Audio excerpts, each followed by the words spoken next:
Hi everyone, how's it going tonight? We'll start in a couple of minutes. We'll just let a few more people in.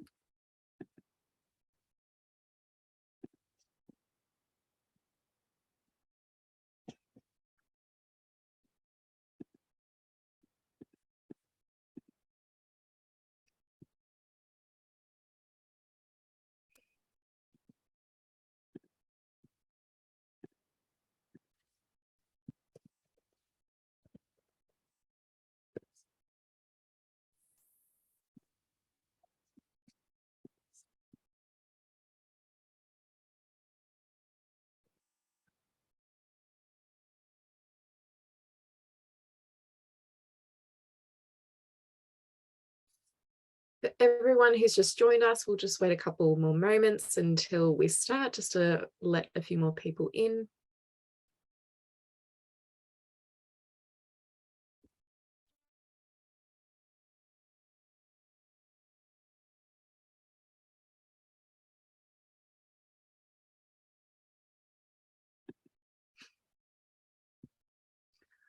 Alrighty, so we'll get a start on this evening. Welcome everybody. It's great to have you here tonight. As you know, this is a networking, why is it important, how to do it well, and how it can help you with your career event. My name is Jane and I'll be your host this evening. I'm a part of the Student and Early Career Practitioner group within AHPA. I would like to start off with an acknowledgement of country. So we acknowledge the continuing cultures and knowledges of the Aboriginal and Torres Strait Islander peoples, who are the original custodians of the land now known as Australia. We commit to working in collaboration with our Aboriginal and Torres Strait Islander members, their communities and workplaces in a culturally secure and respectful way. We honour the knowledges held by our Aboriginal and Torres Strait Islander colleagues and will be guided by their ongoing connections to country as we do our work. I am joining you from the land of the Wurundjeri people of the Kulin Nation, and if you would like to pop in the chat box where you're joining from this evening, you'd be more than welcome to, and we would love to see that. So I wanted to speak first a little bit about the Australian Health Promotion Association. For those who don't know, AHPA is a member-based organisation working towards a healthy and equitable Australia. AHPA encourages membership to gain access to a fantastic range of resources and opportunities. You can find out more or sign up via the link on the slide.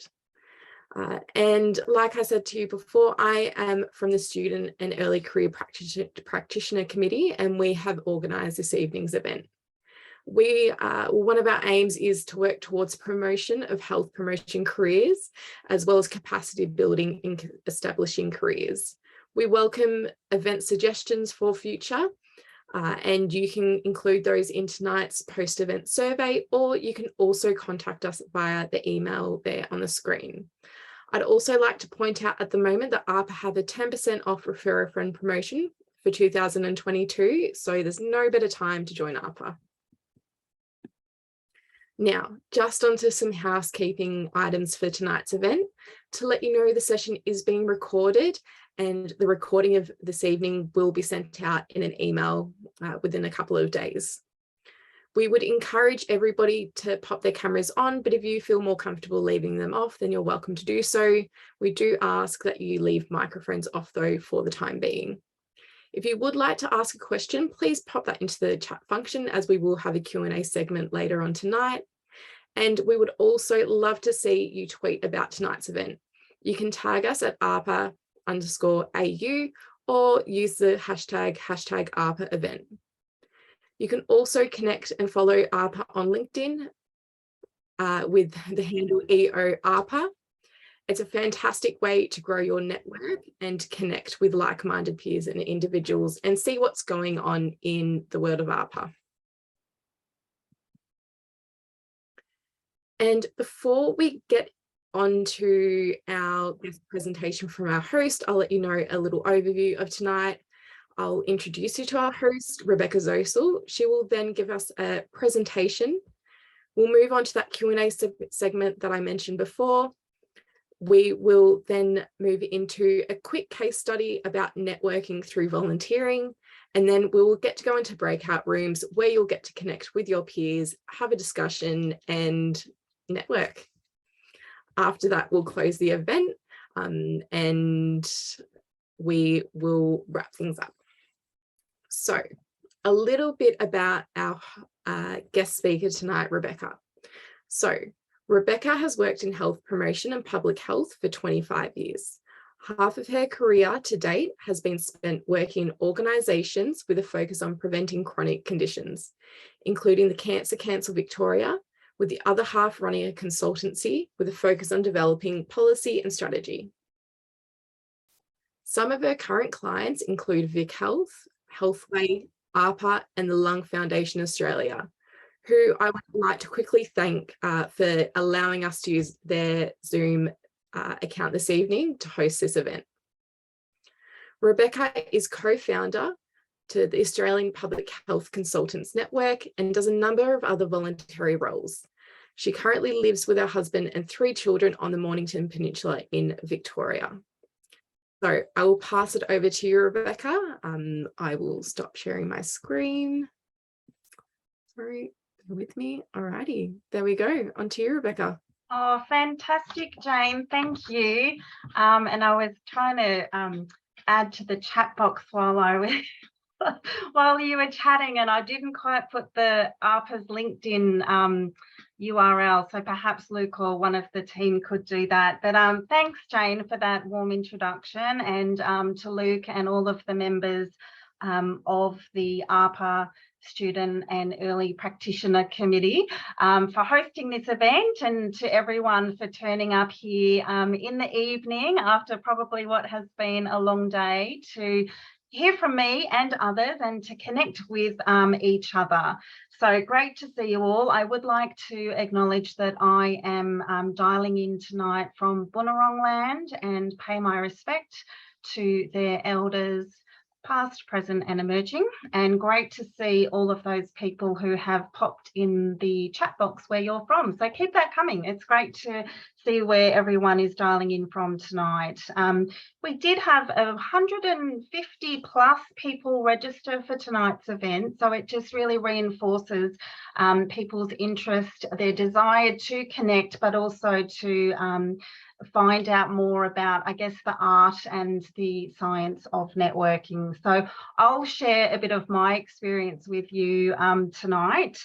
And but I'm not the expert. We're all learning on the job, aren't we, as we go? But I'm going to chat for about 15 minutes and tell you a little bit about sort of how I define networking, why it's important, and some tips based on my experience and insights.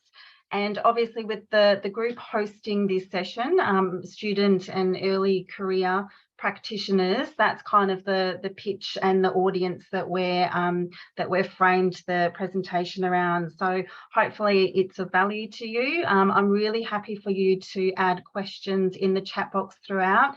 It's a bit late in the evening for me to multitask, so I might not see them or respond to them immediately, but I think Jane is going to perhaps at the end, when I stop talking, might summarise and throw some of those questions back at me. So that will be great. I'm really happy to take questions. There are no silly questions either, so please don't be shy.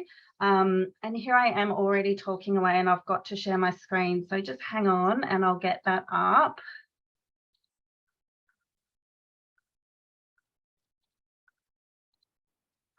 Okay. We've already done that. So we'll move straight on. And thank you for the introduction, Jane, because like usually I have to do that, and you've set the scene beautifully. So I've listed on the screen there some of my roles, and we all have multiple roles in this world. These are mostly professional roles. There's many others. Interestingly, 2 of them are paid, 2 of the 5, and 3 are not. They're volunteer roles, and I'm going to talk a little bit about volunteering and the role and the value of volunteering. But just I feel like I might be repeating a little bit of what Jane said, but I've worked in health promotion and public health for about 25 years now, I think. So half of that has been within a workplace as an employee, and then the other half has been as a self-employed consultant. And that really, for me, coincided with becoming a mother. I had my first child and thought, oh my gosh, 12 months maternity leave doesn't really, you know, this baby is going to be around for more than 12 months. How do I reconfigure my life to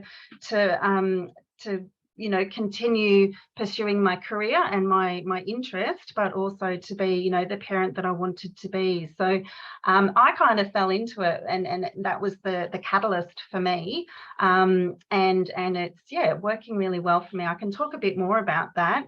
But as Jane said, my consultancy focuses on strategy and policy development.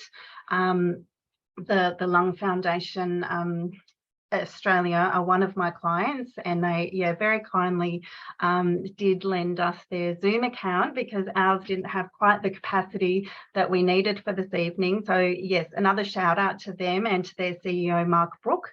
But you'll see on the screen there's some of my clients that I've had. They were clients in 2021, so last year. So probably gives you a bit of a sense of the breadth of work. So there's AHPA in there, there's a local council, there's Vic Health, and Healthway's not in there. I'm working with Healthway this year. There's all sorts. And that's really one of the joys of consulting for me, the diversity. But as a consultant, and I think just as a professional, really, networking is really, really critical. So let's jump into it and just perhaps, pardon me. So what is networking, firstly? I'm a bit of a word nerd, so I always like to start with definitions. Well, like many things, there's different definitions. So it depends what definition you adopt. But one that I really like, and I probably should have put it up on the screen, sorry, but I'll say it out loud a couple of times perhaps. So the action or process of interacting with others to exchange information and develop professional or social contacts. So what I really like about that definition, it's about interaction. And that interaction is two-way. It's a two-way process, not just being on the receiving end. Bear that in mind this evening, because we would like you to engage, not for it just to be one way. Some of you have already done that by posting where you're dialing in from tonight, so that's great.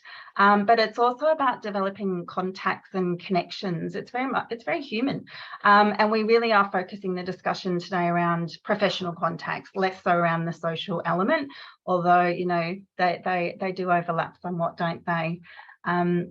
So my background, as I said, is health promotion, public health. So I'm trained in the social sciences. Won't come as a surprise, as I'm sure many of you with a similar background feel that I love people and I love community. And so despite being an introvert, I do actually enjoy networking. I think people do have different views of networking, and it can feel, I think, particularly when you're earlier in your career, it can feel like there's a right and a wrong way to do it. It can feel a bit daunting. It can feel a bit risky that you're putting yourself out there, and can make people feel nervous, uncertain, etc. But I hope that through talking through some tips and some insights from me and Jane and each other, that some of that, I wouldn't say fear, maybe that's make it too strong a word, but people might feel a bit more comfortable with it. I certainly don't think there's a right or a wrong way to do it, and I'll talk you through some tips that I've got, which hopefully will be a little bit helpful. I'd love it if and I won't put anyone on the spot, but even if at the end of the session today you can think of one thing that you might do differently going forwards in terms of networking, I think that would be, and it might be based on a gem that you hear tonight, that would be a really great outcome. And a very, very quick exercise in networking. Again, I won't put anyone on the spot, but some of you have already posted where you're dialing in from. I would encourage you, if you're happy to post your social links. So particularly LinkedIn. So if you have a LinkedIn profile, if you wanted to share your link so that other people in the webinar tonight, in the meeting, can connect with you, then please do. I'll struggle to multitask, so I won't put mine in right now, but I will do it perhaps when I stop sharing my screen. If you're happy to do that, knowing that other people will then be able to connect with you, and you'll start expanding your immediate kind of LinkedIn or Twitter connections as a direct result of participating today, which is a great outcome. Okay, so what's the purpose of networking? Why is it important? I would argue that it's, we really live in a very complex world, and relationships are critical to achieving anything really. In the context of health promotion, networking is really a fundamental competency. And what I've got up there on the screen is the internationally, globally recognised competencies and professional standards for health promotion. And although, you've got 9 big headings there and networking isn't one of them, it really is integral to all of them. And it particularly stands out under competency 3, mediate through partnership. You're working in partnership, you're networking, and also competency 5, which is leadership.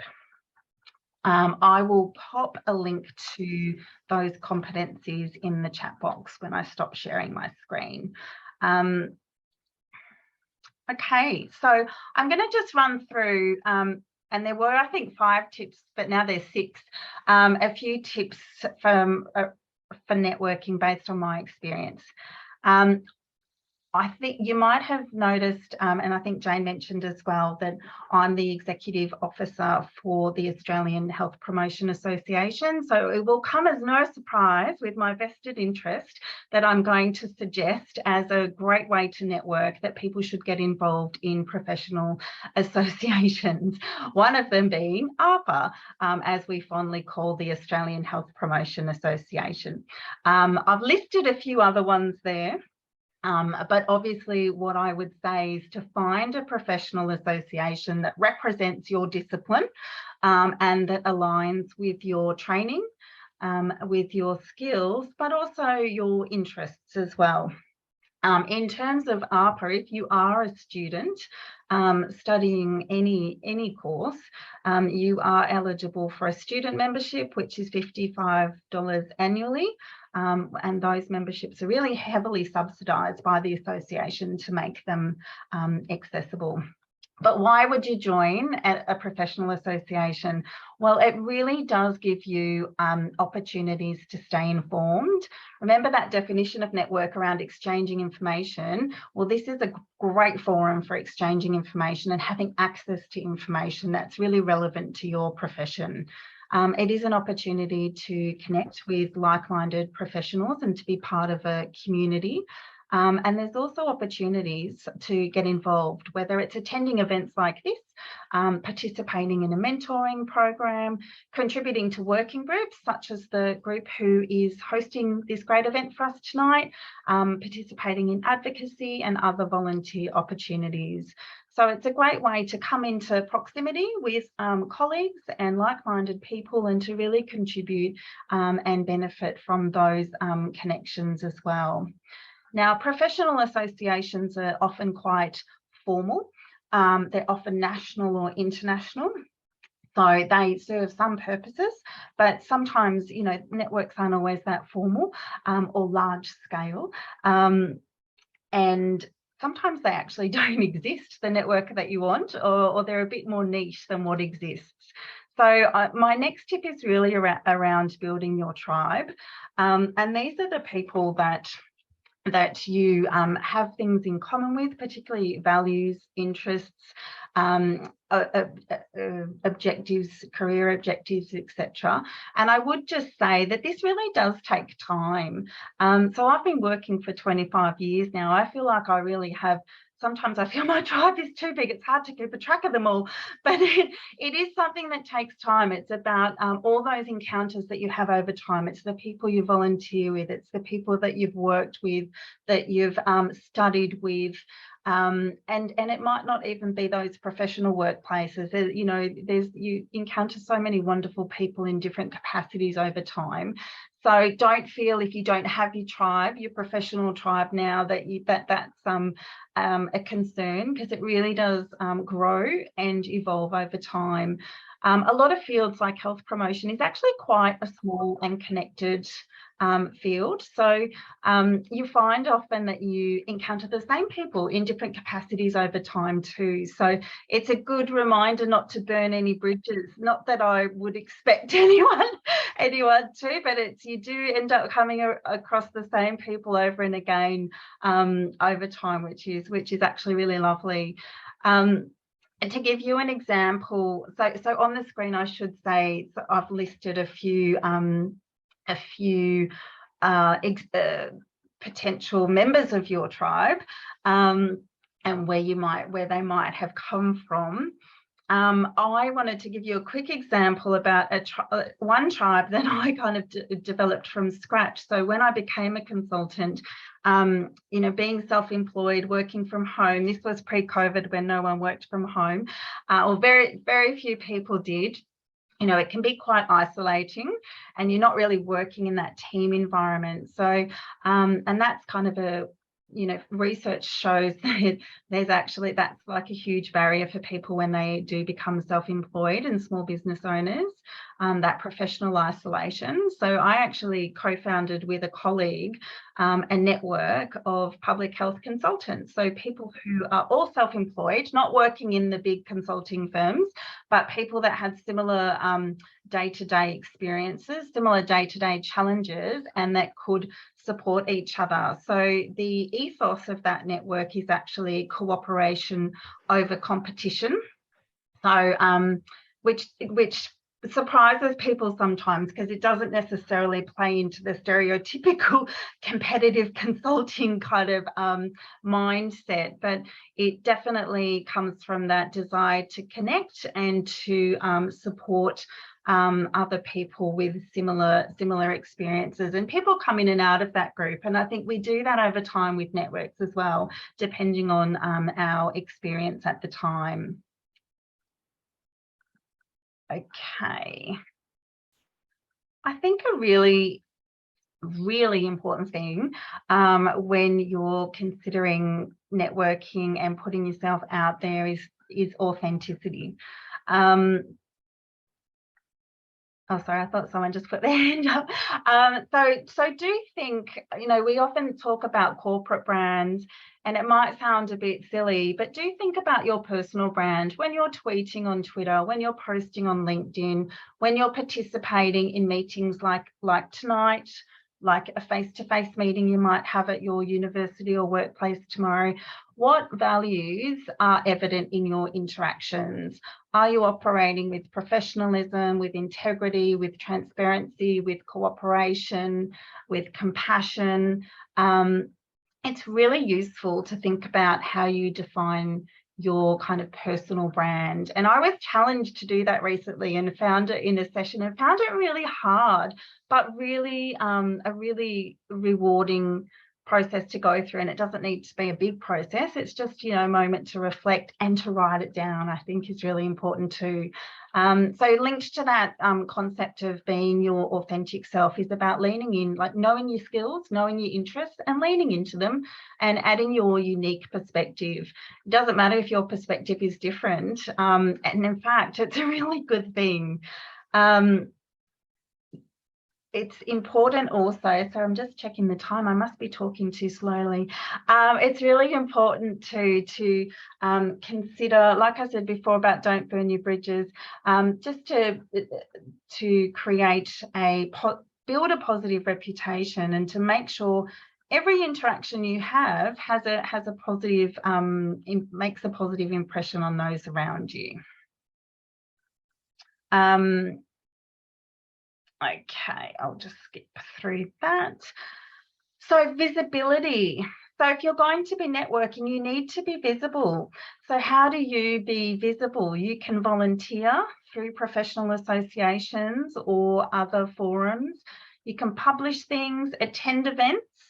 If you're attending an event in person and you are listening to a presenter, go up and introduce yourself, even if you don't have anything particular to say, just to say thanks for that, you know, presentation. I really enjoyed it. If you're in a virtual event, ask a question, even if it's just, what do you think about this? Or in my workplace, we've come across that and I found it challenging. Do you agree? What further thoughts do you have? When you're in virtual events, put your video on, make sure your name is on the screen. All of those things create visibility, and they also create touch points, and touch points build over time. So all of a sudden, you know, if I've spoken to Luke Giles now, I'm going to single someone out, 2 or 3 times, I feel like I know Luke now. You know, it's a familiar name. If he asks me for something, I'll say, oh, I know Luke. Yes, yes, of course, Luke. So I think just the touch points create familiarity, they create connection, and that's a great thing. So I would really encourage people to show up to things and to say something. I think I had exclamation marks after that, and I looked like I was shouting previously, but I do think show up and say something is really, really important. And that's kind of the crux of networking, really. You don't need to have the perfect thing to say. You don't need to always be, you know, in the right place at the right time. It's just genuinely being present and engaging in what you're doing, I think is really critical. A really practical tip, and I'm certainly not an expert at social media, but it is having a presence. So 2 of the professional networks that are used a lot, and there's obviously heaps more, but are LinkedIn and Twitter. So LinkedIn is great. I've got some really simple tips there that might be helpful around, for example, if you've got your profile link, make sure you don't have 10 numbers after your name or funny a URL. Like there's simple ways to simplify that for people. Make sure you ask people for recommendations so that there is a public online record of endorsement of your skills and experience. It's not just you saying what you're capable of, it's other people saying it as well, which is so invaluable. Make sure when you send connection requests that you include a brief note. So if you're on LinkedIn, don't just say connect, add the note and say hi. Say, for example, you did that to me tonight. You'd say, hi, Rebecca, I listened to your presentation on networking tonight. Great job. and that's all. You know, we don't have to say that. But it's just putting it in context, I think, because it's really, I don't know about everyone else, but lives are busy and it's hard to keep a track of everything. So it's take the responsibility, I think, to do the work on behalf of and to make that connection and to put yourself in context. I think that's really important. And there's opportunities on LinkedIn to, you know, to post and to publish blogs and to join virtual groups as well, which is another great way to network. If you're on Twitter, there's obviously opportunities to follow whoever you like. So follow all your heroes. What a great way to connect with people that you might have been reading their textbooks and you know, their respective organisations. But don't just be a passive, what do they call them, lurker? Don't just lurk, like actually participate. So, you know, retweet, absolutely, but occasionally, you know, retweet with a comment and or reply to people. And volunteer to be on some rotated guest accounts. If you love Twitter, get really involved. There's lots of platforms that you can use to elevate your voice as well, which is great. A very quick story. So I mentioned previously the Australian Public Health Consultants Network. So that's got 80 members and about 500 subscribers. So I actually co-founded that with a colleague, Christy Shermer. We met on Twitter. So we had, talking about touch points, a few interactions. She liked a thing, we retweeted something, and literally that built. And then at some point we met in Adelaide, had a coffee, and now we worked, we co-founded a national group. We talk every week. We're great colleagues and friends. So it's, and I know that wouldn't happen with every interaction. It's definitely an outlier, but it's a great example of what can happen. So take care with your interactions and do them really meaningfully and consciously, I think. And finally, my last tip is just to get started. Like, don't worry about being perfect. Don't let perfect be the enemy of good. We're all muddling through, and that's okay. I think it's great to just be bold and create opportunities. People aren't there, wanting to see others fail. They're not there waiting to critique your effort or to laugh at you. Everyone wants to see other people succeed. So keep that in mind and just jump in there and do it, I think. I do think it's important to, as I said before, do some of the work, put things in context and be really respectful of other people and their time. Definitely focus on quality over quantity. I know we live in a digital world now and lots of there's focus on number of likes and followers and quantifying things, and sometimes that's really important. But when you're networking, for me, I think it's definitely about quality over quantity. And yeah, just that importance of leaving a lasting positive impression on those around you. I don't think you can underestimate the impact that some of your interactions might have, which you don't always know at the time, but I think over time you can realize they can be quite profound. Okay, that is it from me. I feel like I whizzed through that, but I think I also went over time, so sorry about that. I'll stop sharing my screen now. Thanks, Jane. Back to you. All right. Thank you so much, Rebecca. That was really fantastic. And look, it doesn't look like we have any questions at the moment in the chat box. So we did have a few minutes there for question and answer. So we're essentially running on time, which is good. Oh, you're too kind. That makes me feel better. No, that's okay.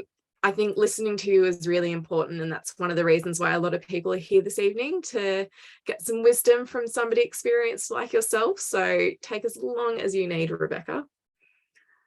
Alrighty, so bear with me one moment. I'm just going to share my screen quickly. I'll just get that set up again. I'm definitely muddling my way through this as well as live right now. So all right. Do you know what? I think that I commented that people didn't really work from home much pre-COVID. I think that one of the side effects of the restrictions and so much working from home, and we're all used to virtual, it's kind of made us a bit more human too. Like, we're not worrying, we don't all have our facade. Like, people can see your dirty office in the background or your washing hanging up, and like, that's okay. So I kind of feel like it's one of the positive outcomes of a pretty, terrible situation. I think so. I would agree. Sorry, bear with me just one moment. Alrighty, so Jane, we can see your notes, so you might want to oh my gosh, see, definitely muddling my way through. Okay, bear with me. Look, there wasn't going to be much up there, so I might just stray away from those technical difficulties and just you can all look at my face on your screens. So thank you, Genevieve. Alrighty, so let's get into it. I just wanted to touch quickly on volunteering and networking, which Rebecca has spoken a little bit about already. But I guess I wanted to give everybody a bit of a real life case study as it applies to myself. So a couple of years ago, or several years ago now, I did my Bachelor of Health Sciences and Bachelor of Arts. I finished that in 2016. And as you might see on my LinkedIn profile, if you've connected with me this evening, or if you do so after tonight's event, you'll see that I worked outside of the sector for quite some time. And last year, I decided that I wanted to get back into health promotion, or get into health promotion to begin with. And to do that, I started my Master of Public Health, which I'm still going through now. But I also realized that I needed to start building my network, because that was something that I was definitely missing before when I had graduated from my bachelor's degree, is that I knew a couple of people here and there. I'd done a little bit of volunteering, but I hadn't built a strong network to sort of guide me through that job application process and actually getting to work in the sector. So as I enrolled into my Master of Public Health, AHPA sent out an email, and in it was the opportunity to start forming the Student and Early Career Practitioner Committee, which was bringing you this event this evening. And so I put my hand up for that, and I was lucky enough to get to join that. And then early this year as well, I also started working for a community health organisation, and I get to volunteer alongside other students, other health promotion professionals, and it's really fantastic. Both of those opportunities have been really fantastic to work alongside people with that same growth mindset in terms of wanting to establish a career in health promotion, wanting to do good for the community, and just having those same values and aims, I guess, in their professional life. Like I said before, I was working outside of the sector up until about 3 weeks ago, when I got my first role in health promotion, which is really exciting. But that whole networking and volunteering thing really came into play there, because what it allowed me to do, I guess volunteering, was that it allowed me to build the knowledge that I needed in terms of health promotion, the skill set that I would need. So I got to put theories that I learned from uni into practice, and also learn from the expertise of others around me. I built really strong connections, as well as building a stronger LinkedIn network, which was really important. So I was hearing about and seeing job opportunities before they might be posted up on Seek, for example. It's, I guess, like looking for houses and putting offers in for houses that aren't listed. You get first access, your competition is reduced, and it's like it's an exclusive club almost. It's very exciting.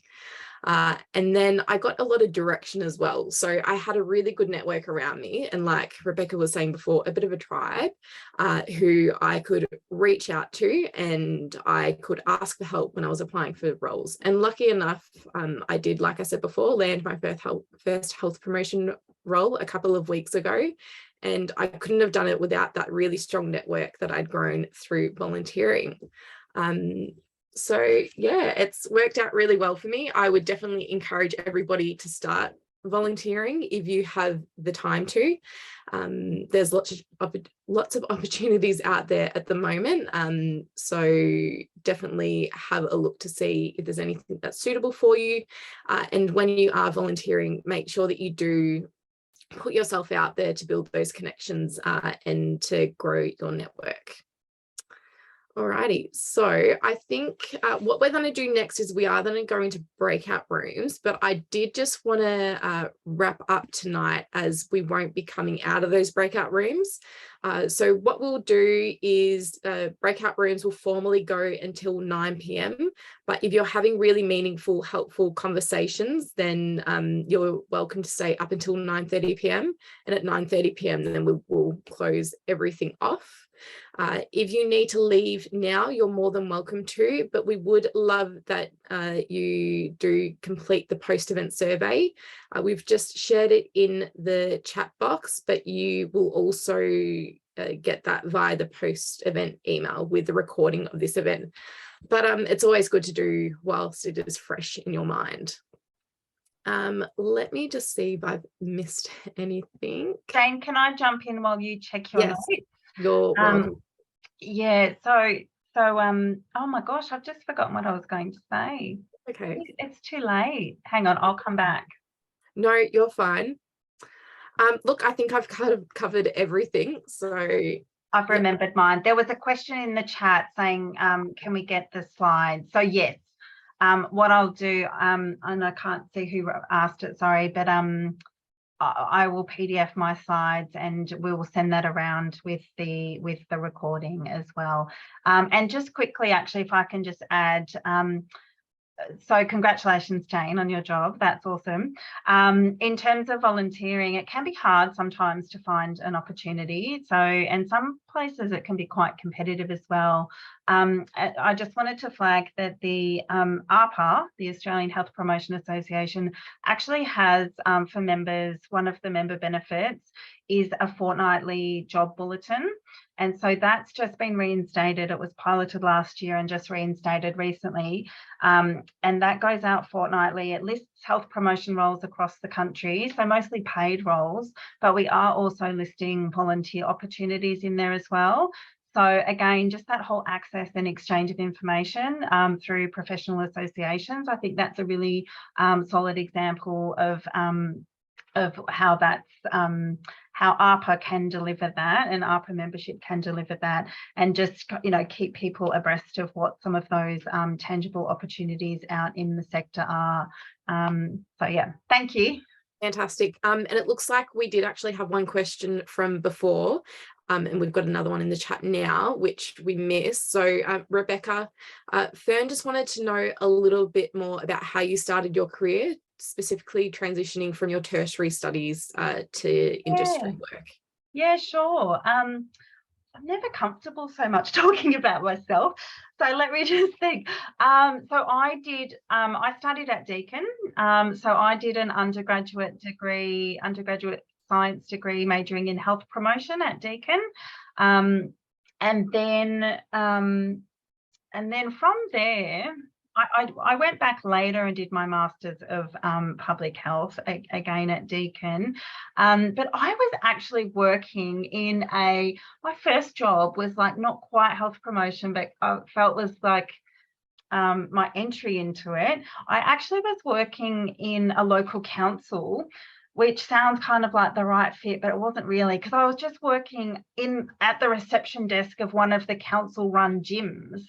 So, and I was the membership officer. So I was kind of in a promotion, sales, admin kind of role, but because it was within local council and within their kind of health portfolio, that was kind of my entry into that.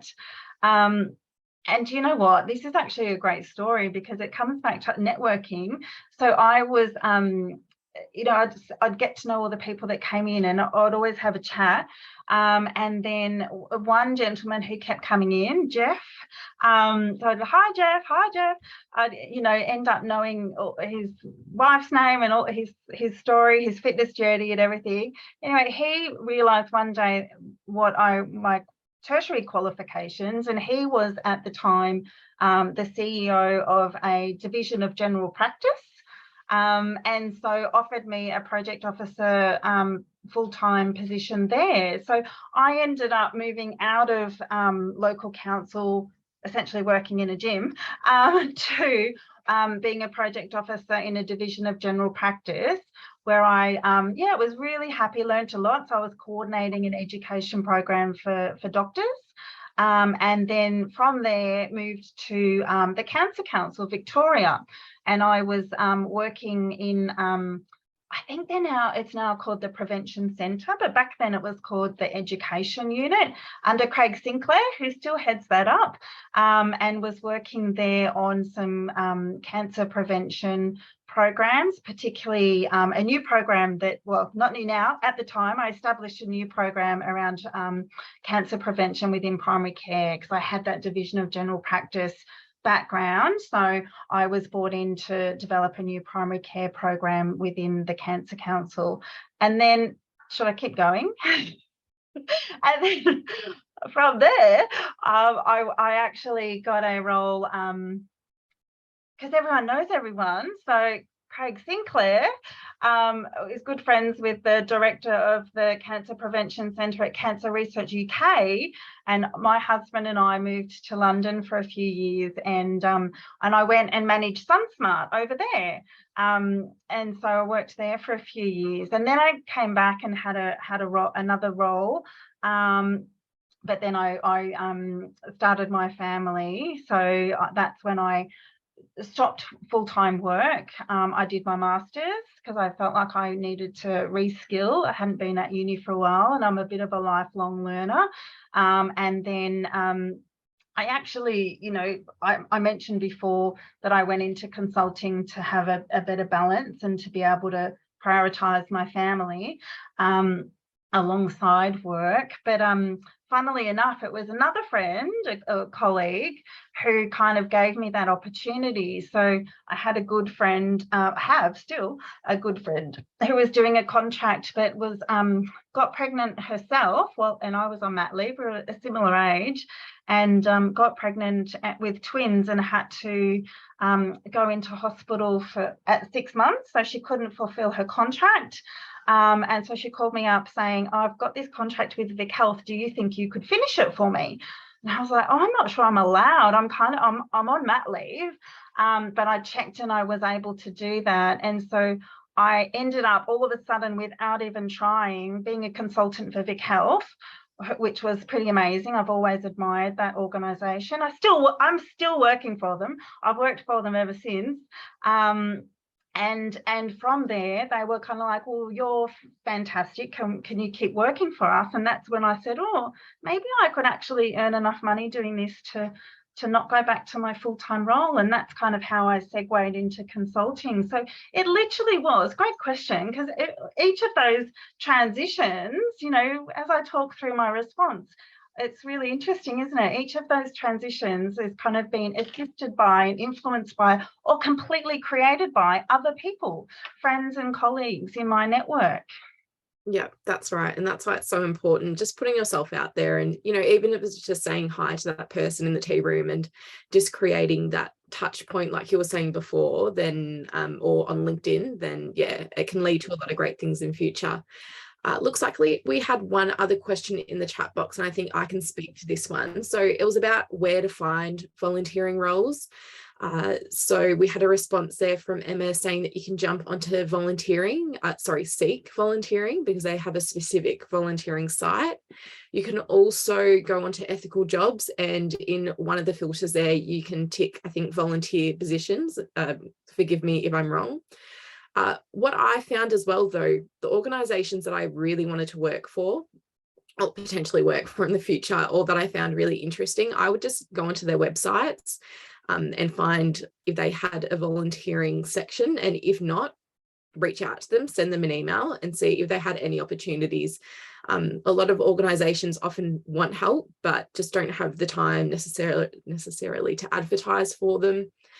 So if you just send off some emails, make some calls, connect to people on LinkedIn and see what's out there, just put yourself out there, then some really great things can come up.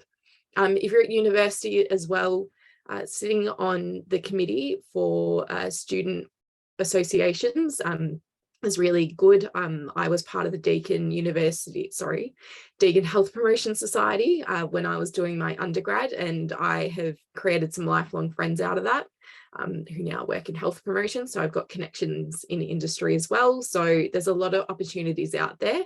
It's just sort of putting your hand up or taking that first step. So I think what we will do now is go into breakout rooms because I'm sure everybody's super keen to get to chatting.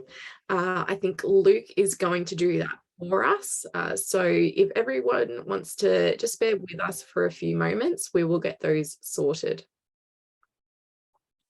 And I'll just say thanks everyone for listening in case I don't chat to you in the breakout room as well. Yeah, a big thank you everybody for joining us tonight.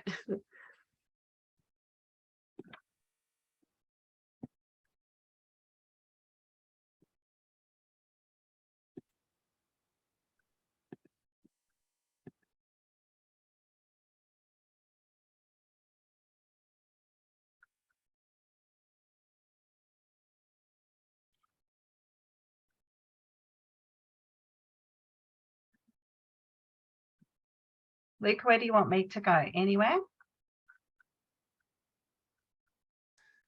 Yeah, you're welcome to jump in one if you like. If you needed to head off, I know you were saying 9 o'clock is probably your cut-off time. I'll jump in just for a minute. Yeah, sure. Go I'll go for in it. 2. Rightio, sounds good. Thanks.